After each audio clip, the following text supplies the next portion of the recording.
I wouldn't have done skills work with you to that degree on the defensive side if we weren't playing the Russians. Yeah, yeah. You wouldn't have known you had to do it. Yeah, it's true, Wally. I've always thought that and Claude played in that era too, so Claude can really speak on this one. Oh, It, yeah. it was, it was really a privilege to play against the Russians at that time. They were kind of untouched by the NHL. There was a few defectors, but their teams. I can show you the lineups. They were amazing teams. And, Claude and guys like that were good hockey players had to play so much above their head for us to be competitive. And I always had such a profound respect for the national team guys because they played together.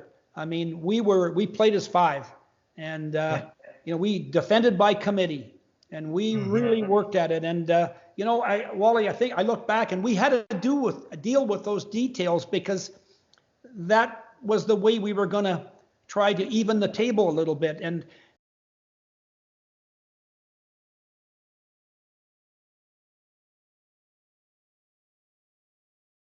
it's interesting.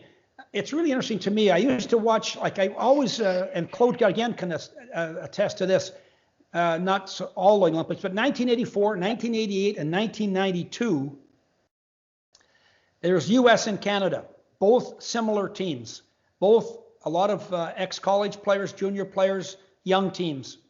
And the U.S. played a very,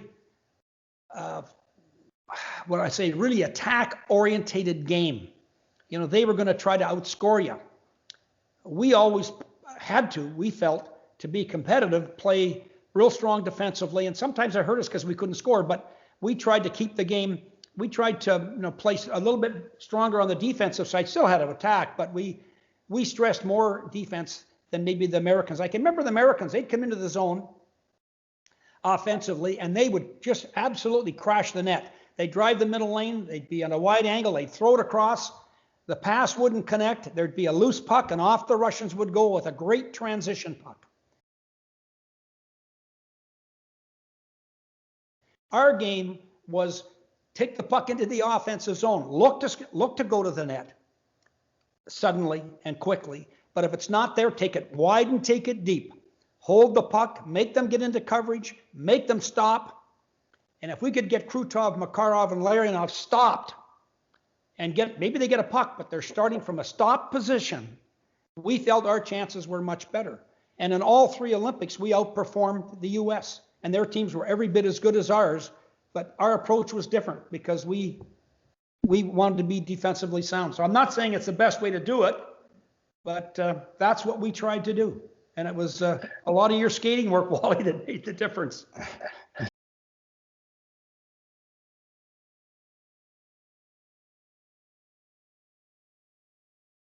Yeah, Kinger, when I first joined the national team there, early on, we were competitive until we went for the first time, anyway, my years to the Izvestia Cup. I remember my first shift was against Larionov, Krutov, and those guys. I don't think we touched the puck once. And I thought I was a pretty good player. And until I played that game, I think we wanted to ask for a second puck after the first period. And that's when I realized I had to work on my skating, quickness, read the play better, because as soon as we lost the puck, it was like panic time. Something was coming, you didn't know what. So by the next year, we beat them, and that's that's all the work Wally did.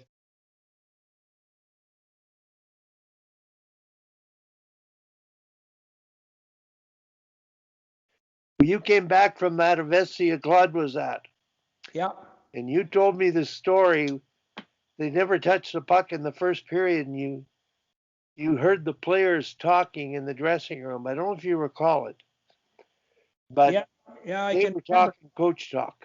Yeah, they were. I can remember. You tell the story. I can remember and Claude's right on. I mean, they were so good, and I think the coaching staff, we know how good they were, but our players were a little bit naive to it, probably, Claude. They didn't really, heck, it's the Russians, we can do it.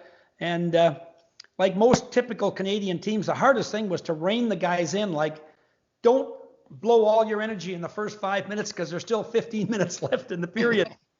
And our guys wanted to forecheck like hell. And we said, guys, Unfortunately, that's not a good idea because, you know, when you're fighting Goliath, don't play by his rules. You know, play by your own rules, invent your own rules. And yeah, I remember, Wally, we had a real tough period. We didn't get the puck very much, and Guy and I were coming back into the locker room. We were standing outside talking, comparing some notes, and I could hear the guys inside, and they were saying all the things that we had worked on like for months about, you know, force a pass, ride the passer, don't chase the pass, guys. You got to make sure you ride that passer a couple of strides so they can't make the return play. And they knew all those things. And so we came out for the second period and we were a better team, you know, and they basically, we didn't say very much because they said all the right things.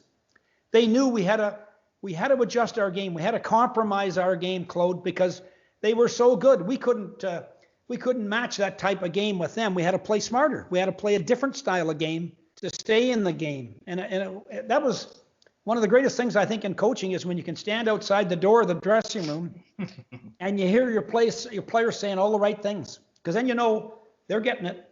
They're just leave them alone. They're getting it. They understand. As a French guy, the first term I learned was head on a swivel. I heard it so many times, and my neck is still sore. Dave, well, I got to tell you guys, Claude really, really improved as a player. Like he became a very complete player. And I wondered early I thought, my goodness, I don't know if we can get Claude there or not. But when you have an attitude like that and you're prepared to work like that, you can accomplish great things. And Claude was always one of the guys I thought came a long, long way in becoming a real good hockey player.